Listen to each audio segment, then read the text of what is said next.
Hello everyone, आज मैं आ गई हूँ एक नई वीडियो के साथ जो फाइनली इस बार linear equation in two variable का लास्ट लेक्चर होने वाला है। आइए आज के कुछ लास्ट इंपॉर्टेंट क्वेश्चंस कर लेते हैं और इसके बाद इस चैप्टर को आज यहीं समाप्त कर देते हैं।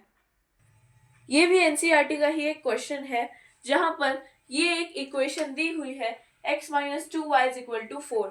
हमें चेक करना है कि इनमें से कौन सा इस इक्वेशन पर सही से सेट होता है। ये ज्यादातर एमसीक्यू में ही आता है क्योंकि ये 1 मार्क से ज्यादा का क्वेश्चन नहीं है जहां आपको केवल एक्स और वाई की वैल्यू रख के चेक करना है। आइए इसे चेक करते हैं। सबसे पहले मैंने कोऑर्डिनेट ज्योमेट्री के टाइम पे आपको ये बात बताई थी कि जो फर्स्ट कोऑर्डिनेट आता है वो हमेशा एक्स होता है और सेकंड नंबर पे हमेशा वाई आता है।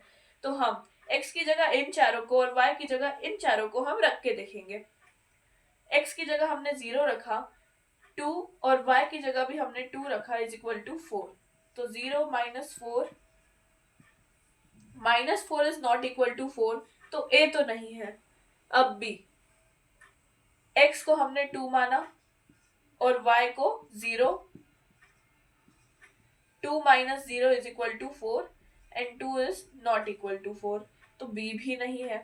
c की तरफ जाएं तो हमने x की जगह 4 और y की जगह 0 रखा, x की जगह 4 रखा, y की जगह 0 रखा,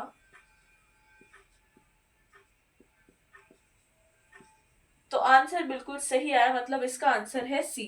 4,0 इस सॉल्यूशन का आंसर है। तो ऐसे क्वेश्चंस भी आते रहते हैं। इसके अलावा एक और कैटेगरी होती है जहां पे हमें इक्वेशन में के या फिर ए कोई भी वेरिएबल दिया जाता है और उसकी वैल्यू फाइंड आउट करनी होती है। आइए वैसे ही कुछ क्वेश्चंस करते हैं। यहाँ मैं 2 क्वेश्चन ले आई हूँ रैंडम, जहां हमें के को फाइंड आउट करना है। इसे हमें नॉर्मली यहाँ पर एक्स और वाई दिए होंगे और हमें इसे सॉल्व करके के को अकेला छोड़ के उसकी वैल्यू को फाइंड आउट करना है। सबसे पहले वाले में हमें एक्स को 1 और वाई को 0 लेना है। तो हमने वाई को 0 ले लिया और एक्स को हमने 1 ले लिया। 2 into 0 is 0 plus 3 into 1 is 3, तो x की वैल्यू आ जाती है फाइनली 3। k को हमने फाइंड आउट कर लिया है, k की वैल्यू है 3। इसके बाद हमारे पास है 2x स्क्वायर प्लस के वाई इज इक्वल टू 10। यहाँ पे हमारे पास x और y दोनों की वैल्यू है। x की वैल्यू हम 1 ही लेंगे जैसा दिया हुआ है। k और y की वैल्यू है 0 is equal to 10। 2 into 1 is 2 plus k तो पूरा ही 0 हो गया, तो इसे आगे सॉल्व करने का मतलब ही नहीं है, तो k फाइनली आ जाता है 0। ऐसे ही और क्वेश्चन दिए जाते हैं एग्जाम में जहां पे आपको किसी भी वेरिएबल को दिया जाता है और आपको वैल्यू फाइंड आउट करनी होती है। ज्यादातर वो k या फिर a ही होता है। ये हमारा इस चैप्टर का बिल्कुल लास्ट क्वेश्चन है जहां पे हमें a को फाइंड आउट करना है। यहाँ हमारे पास इक्वेशन दी है, x की वैल्यू भी दी है और y की वैल्यू भी दी है। अब ये थोड़ी सी अभी से कॉम्प्लेक्स वैल्यूज हैं जो अभी तक हमने किया उससे, लेकिन हम इसे पुट करेंगे तो यहाँ से हमारे पास a की वैल्यू आ जाएगी। आइए इस इक्वेशन में x और y की वैल्यू को पुट करते हैं।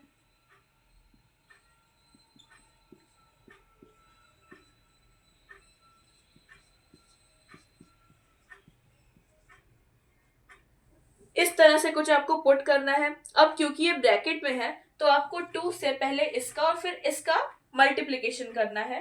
तो 2 2 जा 4, 4a और 2 इंटू 1 प्लस 2, 2 इंटू 1 2 और हमें sign as it is copy करनी है।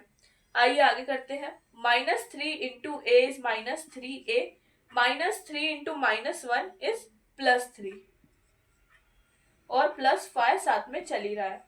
अब इस तरह से हमने इसे काफी इजी कर दिया है। इसके बाद हमें केवल इसे सॉल्व करना है। 4a, आप चाहे ना तो पहले वेरिएबल वाले टर्म्स को साइड में ले आए ताकि उसे आप इजीली सॉल्व कर पाए।